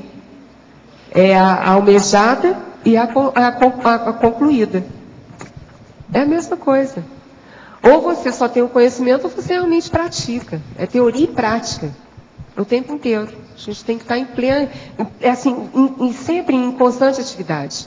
E esse que é o exercício que eu acho que a doença crônica acaba que me ajuda muito. Porque como ela tem uma sintomatologia todo dia, eu vivo ela todo dia, então isso é muito rico. E aí tem uma nova crise, como que eu saio dela? E toda crise aponta uma reciclagem para eu fazer. É muito rico. E isso, de uma certa forma, gera mais motivação. Muito mais motivação. Que é você colocar o que a gente conhece, né? Na prática, e aí vai gerando cada vez mais motivação. Olha para você ver, na hora que eu reconheço que eu estou ficando muito estressada, mesmo com o trabalho da Conscienciologia, e saio e tomo outro rumo, eu pego por outro aporte ali, para poder desenvolver outra atividade e consigo produzir o tanto de coisa que eu produzi, não tem preço, bem, não tem preço. Então, pensar que eu já estou produzindo meu livro, já tem um título, já meu CL eu já vou fazer esse mês, eu vou fazer em 2 lugares, em 3 pontas. Aí eu falei assim, eu tenho que dar esse CL antes em outra cidade. Aí eu pensei assim, você quer a retribuição melhor que eu vou dar para quem acabou me trazendo para a Conscienciologia, que foi o João Vitor? A Conscienciologia chegou em 3 pontos por causa do Padre Vitor, está lá em 3 pontas. E de repente eu poder fazer... o Chico Vitor. O Chico Vitor. Eu fiz aquelas perguntas para você, eu estava lá em 3 pontas. Eu falei assim, eu vou poder retribuir, porque ele que me apresentou a Conscienciologia, eu estava lá em 3 pontas quando eu vi a Conscienciologia pela primeira vez. Palestra do professor Valdo Vieira, na usina Boa Vista. O professor lembra? Agora, o Chico Vitor é o tal padre, ele era preto, retinto, um barrigão. Primeiro padre negro do Brasil. Um beição enorme. Esse aqui é o cara que era o guia do Centro Espírita, que eu tive aula de moral cristã, que eu via ele fora do corpo. Então eu saía fora do corpo e encontrava com ele. Então eu dei o nome dele de Chico Vitor, porque é Francisco de Paula Vitor, que é o nome dele. É isso mesmo. Lá no Centro Espírita, humildade, amor e luz, todo dia se fala. Assim invocamos a presença de Francisco de Paula Vitor. Então, todo dia, esses anos todos. Você também e aí, quem ele estava no dia que o colega, o médico, o Gilberto Neto. Gilberto. E ele foi lá te visitar e na hora que ele chega, está lá do lado do Chico Vitor, né? Ele quer que você leve as ideias lá. Eu falei umas coisas sérias, ele mudou a vida dele. Ele andou mudando a vida. Então, quer dizer, eu fui nessa palestra. Então, quer dizer, que forma melhor, além de que a minha família, do meu pai e da minha mãe, está toda em 3 pontas. E meus filhos e meu neto. Então, quer dizer, você quer coisa melhor do que eu retribuir aquela pessoa que me apresentou a Conscienciologia, fazendo um curso da Conscienciologia lá? Então vai ser o primeiro lugar. E o segundo vai ser em Belo Horizonte. E quem sabe uma hora eu estou aqui em Foz também, dando esse curso. Você fez, né, Dani, uma convergência bem mais mental, somática também nessa sua virada. Foi, sem dúvida. Sem dúvida. Dá para a gente ver bem, a tua motivação aumenta também sem nesse dúvida. ponto. Né? Até mesmo porque essa convergência mental somática, o Fafá, ela tem uma relação muito grande com essa minha avaliação dessa minha tridotação. Na hora que eu vou fazer essa avaliação, pensei no caminho, e vejo que a minha condição está muito fútil, e vou realmente entrar no mundo da intelectualidade para gostar de estudar. Pensa bem, eu casei muito cedo, um dos motivos foi para parar de estudar, eu tinha horror de estudar. E de repente, na hora que eu penso, eu falei assim, mas mesmo eu aqui no Rio, na Conscienciologia, eu estou estudando? Não. Eu falei, Daniela, minha filha, abre o olho. Eu já estava lá desde 94, sabe quanto que eu fiz isso? Em 2000. Então, quer dizer, querendo ou não, a gente leva um tempo, né? A gente tem uma maturidade, a gente pode acelerar mais, enfim. Eu só sei que eu aprendi a gostar de estudar por causa dessa avaliação, dessa tridotação. Como que eu não gosto de estudar? Como assim? Eu tenho que aprender a gostar de estudar. Aí eu criei uma técnica. Vou estudar todo dia 3 horas. Então eu otimizava tudo. Não posso, de jeito nenhum, romper com esse estudo por nada desse mundo. Então vamos lá. E qualquer variável que eu tinha, tipo assim, tinha um devaneio. Aí autopesquisa, né? Tinha um papel em branco do lado, anotava. Hora e o devaneio. Opa. Aí passava mais um pouco, começava a estudar, devaneio de novo. Hora e devaneio. Aí eu chegava e falei, para fazer uma avaliação, qual que era a minha variável maior de traço que me levava ao devaneio? Caraca, muito sério. Aí eu chegava àquela condição, é isso aqui que eu tenho que trabalhar. É isso aqui que eu tenho que trabalhar. E aí eu criei o hábito de estudar. Hoje em dia é o contrário, né? Eu tenho que sair. Eu tenho que criar uma forma de sair, porque de tanto que eu gosto, né? Mas de qualquer forma, foi uma forma. Agora, eu já estava na Conscienciologia, viu, Fabiana? Isso que é o mais surpreendente. Agora, como sempre, trabalhando na administração, né? Lógico, como sempre, né? Estava na secretaria, né? Na coordenação, e a gente acaba não pegando na condição do estudo, né? Estudar, cadê o estudo? Eu lembro quando a Cátia, uma vez, a gente estava estudando, ela começou a me dar umas aulas lá no Rio, e ela perguntou assim, o que você gosta de ler? Para eu ler mais, né? Aí eu falei, eu gosto de estudar coisa de corpo, com boa forma, aquelas revistas. Eu falei, você faz assim, começa por isso. Foi tão bacana a gente pensar assim, desmistificar essa coisa. Que comece, então, pelaquilo que você gosta. Não tem problema. Não tem problema. Faça isso. E essa foi uma ótima dica da Cátia, entendeu? Professor, percebo que ao ter uma ideia e fazer o respectivo resumo para fixá-la, mesmo depois de passado muito tempo, ao rever aquela síntese, parece que aquele pensamento acabou de ocorrer. É como se aquela releitura fosse uma chave para acessar o exato momento quando me ocorreu o fato. E o mais curioso, a lembrança retorna mais clara, mais ampliada, mais rica, que no momento inicial do primeiro contato. Isso é assim mesmo ou tudo não passa de impressão da minha parte? Não, está tudo certo. Você está começando a analisar a sua memória. Agora, continua fixando e acumulando as suas vivências no registro, que isso aí vai ampliar e aprofundar cada vez mais a sua cognição. É por aí, você está no caminho certo.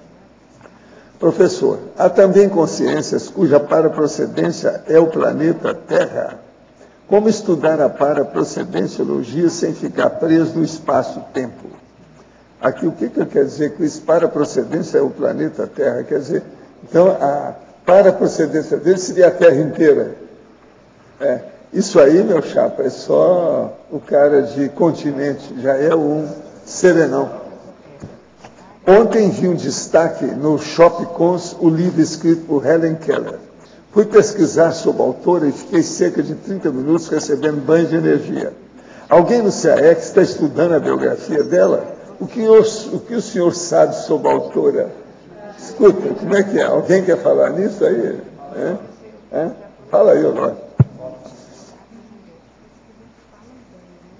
Bom, nós discutimos aqui o caso da Helen Keller no ciclo mental somático e por ocasião dessa... Durante uma semana?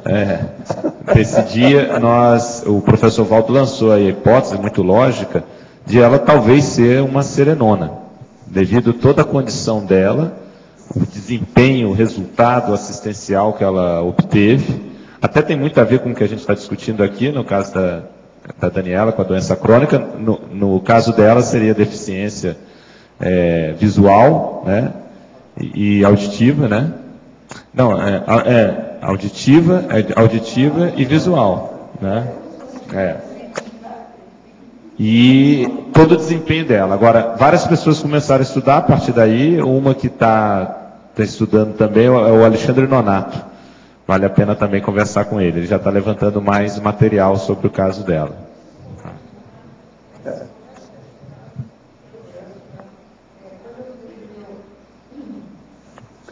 No introdutório, Evoluciologia, quarta linha. Considerando o estudo do espaço do micro-universo consciencial, poderia aprofundar detidamente sobre as figuras intelectuais que ocupam a intraconsciencialidade? Seriam as megacognições, a exemplo, auridas no estudo de biografia de gênios, personalidades distintas e avançadas, como evoluciólogos serenões que nos imprimem esses aditamentos? Sim. Você fazendo evocação, você tem contato. Nós temos que lembrar o seguinte: a evolução se faz através de grupos. Ninguém fica sozinho. Nem o autista acaba sozinho. Ele está sempre com gente junto. A evolução se faz com outras consciências, tudo em grupo. Então é muito importante, na hora que você começa a destacar, as suas amizades raríssimas. Aquela que tem mais valor evolutivo. Aquela que pesa mais no juízo crítico da sua evolução. Então, essas personalidades, elas aparecem mais. De modo que fique de olho nessas figuras intelectuais, mental-somáticas de alto nível. Todo mundo tem isso. Professor, depois de analisar muitas vezes minha sinalética e também de considerar as constatações clarividentes de minha duplista, confirmei que há realmente uma consciência assediadora sarcástica, mal intencionada, que muitas vezes tenta me influenciar de várias maneiras. Na infância tive depressão e sintomas da síndrome do estrangeiro. Hoje é bastante superada, mas ainda sinto resquício de mal-estar, que tento controlar com ortopensenes e oscilação longitudinal voluntária das energias.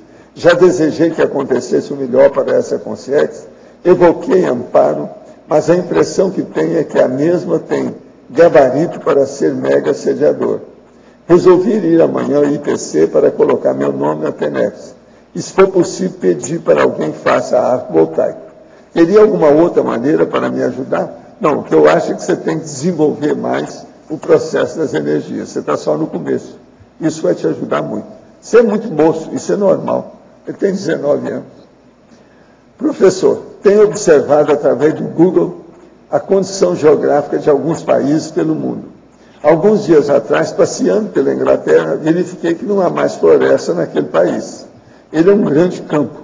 E mais, a fauna está quase toda extinta. Lobos, cervos e outros tantos já desapareceram.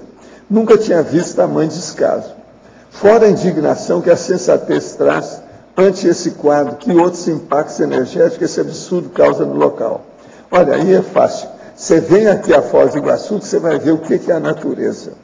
A natureza de todo tipo. Aqui tem tanto passarinho que, às vezes, a gente tem que abrir a janela e falar com ele. Vai embora, rapaz. Vai lá, vai cantar na outra paróquia. Sai daqui. Porque, às vezes, está prejudicando a concentração da gente na minha casa. Não sei se tem uma ideia.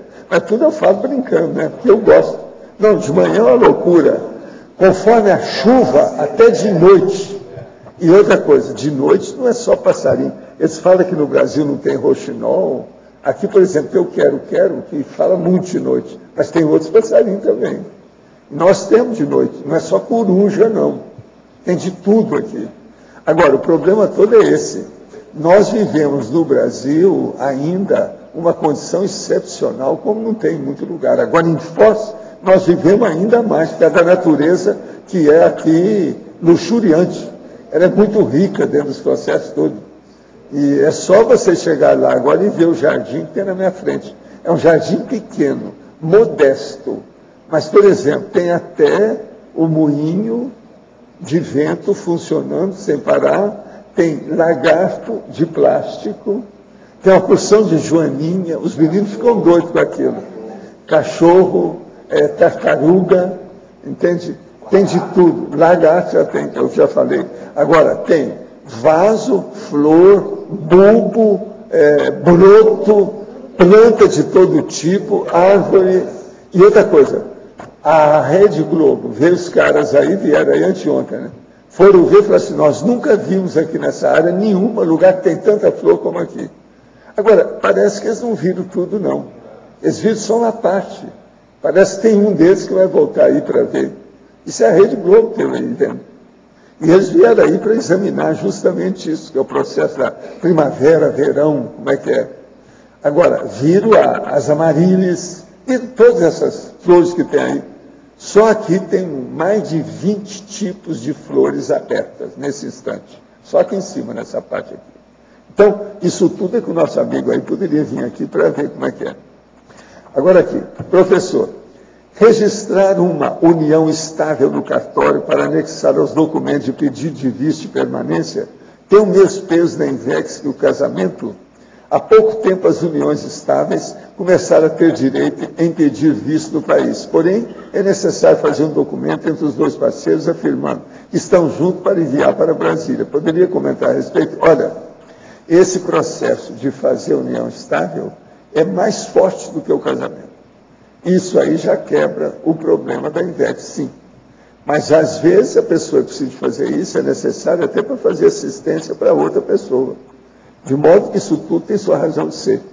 Eu não tenho casamento nesse segundo casamento meu, mas eu tenho um registro no cartório de união estável.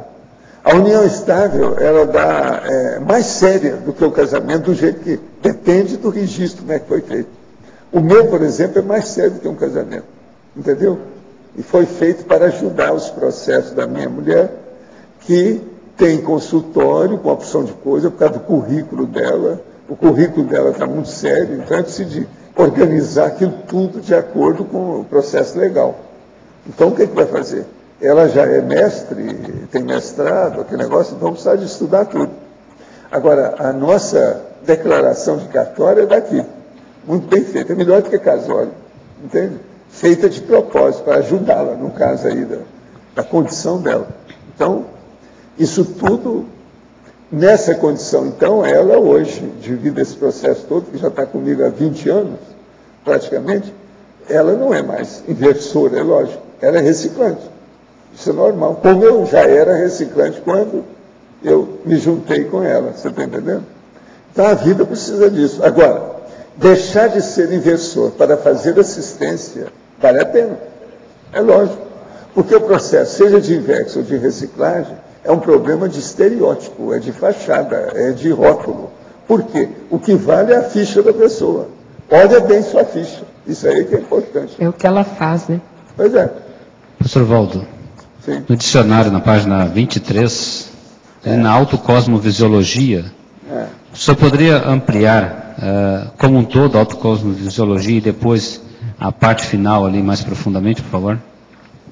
O problema é o seguinte, através do conscienciograma e da consciência-terapia, a consciência lúcida, homem ou mulher, pode alcançar a cosmovisão personalíssima da geometria da auto-mega-cognição. Então ela começa a medir o nível de conhecimento que você tem, você mesmo começa a medir isso. Agora, o conscienciograma ajuda e a consciência-terapia também. Agora, assim nós pesquisamos os processos endógenos, quer dizer, dentro da pessoa, da topologia do conhecimento. Então, por exemplo, a hora que você faz o levantamento disso, qual é o conhecimento que você tem? Qual linha de cognição? Até que ponto você vai nisso? Você já estudou com profundidade? Você é capaz de citar os autores principais dessa área? E por aí vai. Estudo, você vai começar a ver a topologia da sua cognição, do seu conhecimento. Então, isso aqui é que é autoparageometriologia, é a geometria do conhecimento. Mas entra a geopolítica, entra a geografia, entra tudo nisso. É como se fosse uma junção, pelo que eu entendi aqui, do conscienciograma, da consciencioterapia como um todo, e também da própria... Não, isso aí é para a pessoa começar, porque o conscienciograma, ele puxa a orelha de quem vai fazer a avaliação na hora, seja uma avaliação pessoal ou feita por outra. Aquilo, então, já começa a mostrar a realidade do conhecimento da pessoa. Não tem por onde fugir. O conscienciograma mostra, anatomiza, faz a dissecção da pessoa. Agora, é lógico, ele é mais difícil, mas para começar, uma ou outra coisa vale a pena. Agora, por exemplo, a pessoa pode ser com 5 cobaia depois, examinar o processo por aí. E ela começar a fazer os outros cursos, inclusive o curso geral da conscienciologia lá, a prova.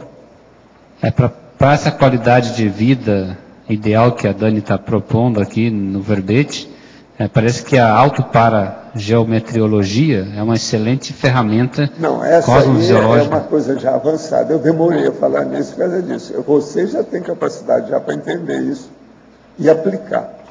Que a maioria não tem. A pessoa que chega aqui moça ainda, só no início, tem muita dificuldade. Então, o ideal é ela pegar na Conscius, estudar o conscienciograma através da avaliação feita por outras pessoas, até ela entrar dentro do assunto. Porque a maioria tem dificuldade para isso. Eu vejo os psicólogos que chegam, ficam tudo ainda jejunos, são fraquinhos para examinar a si mesmos. Entende? Tem um monte deles, homens e mulheres. Psicologia caiu essa condição de fazer essa análise mais. Análise da pessoa. Eles tiraram isso, porque isso aí não dá muito ibope para eles. Besteira.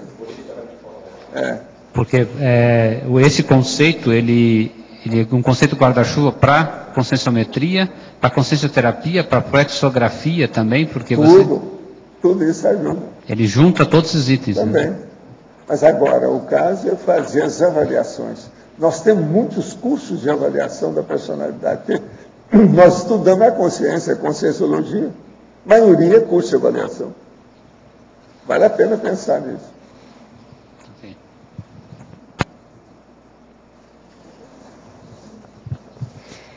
Eu posso fazer uma avaliação assim que eu acho que é importante? Na variável aqui, né, na argumentologia, quando coloca sobre a ótica da conscienciologia, eis, por exemplo, 5 variáveis na ordem alfabética relacionadas a consim, a fim de eliminar a visão de conjunto, a fim de ampliar, né, aumentar a visão de conjunto sobre os fatores intervenientes à qualidade de vida ideal.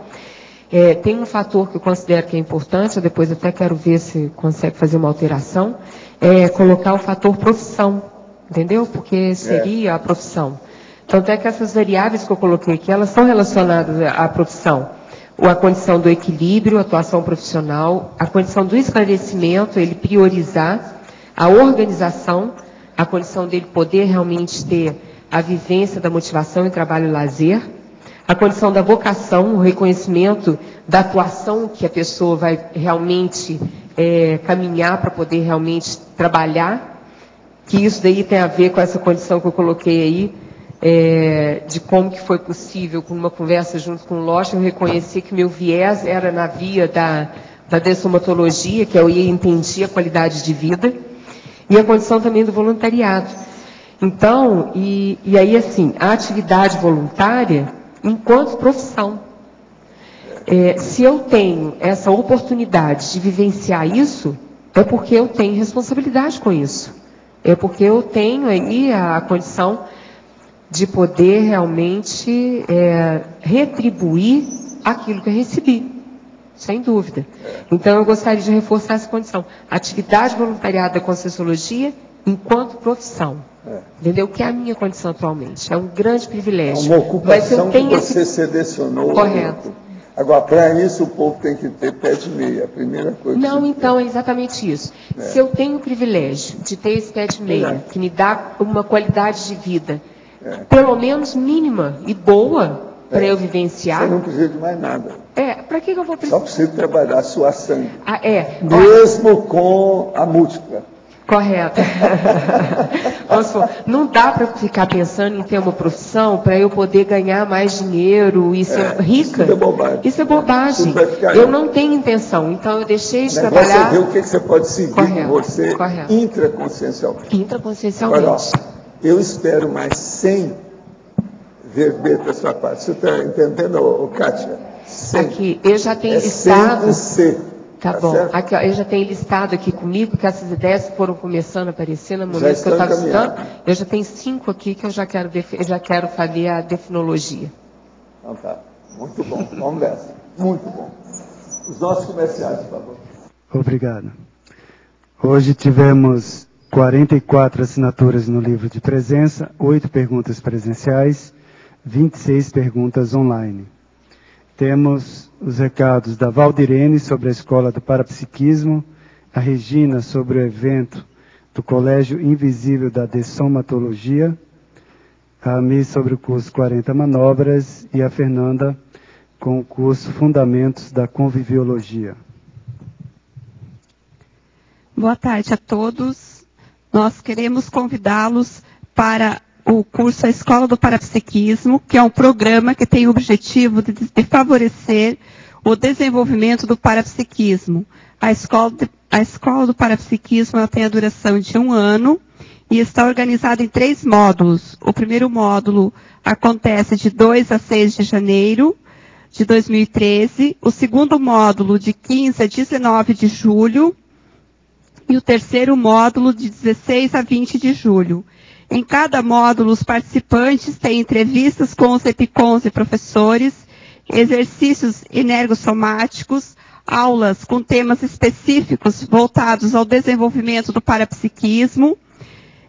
Também participam de campos energéticos orientados por EPICONs, além de participarem de atividades optativas entre os módulos. Maiores informações na recepção do CAEC através do telefone 45 3525 2652. Obrigada. Boa tarde a todos.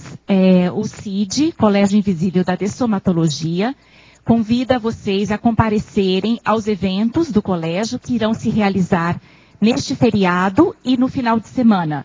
Então, dia 2, sexta-feira, nós teremos aqui no auditório do CAEC uma palestra pública das 15 às 17 horas e de 18 às 20h30, um cine-debate.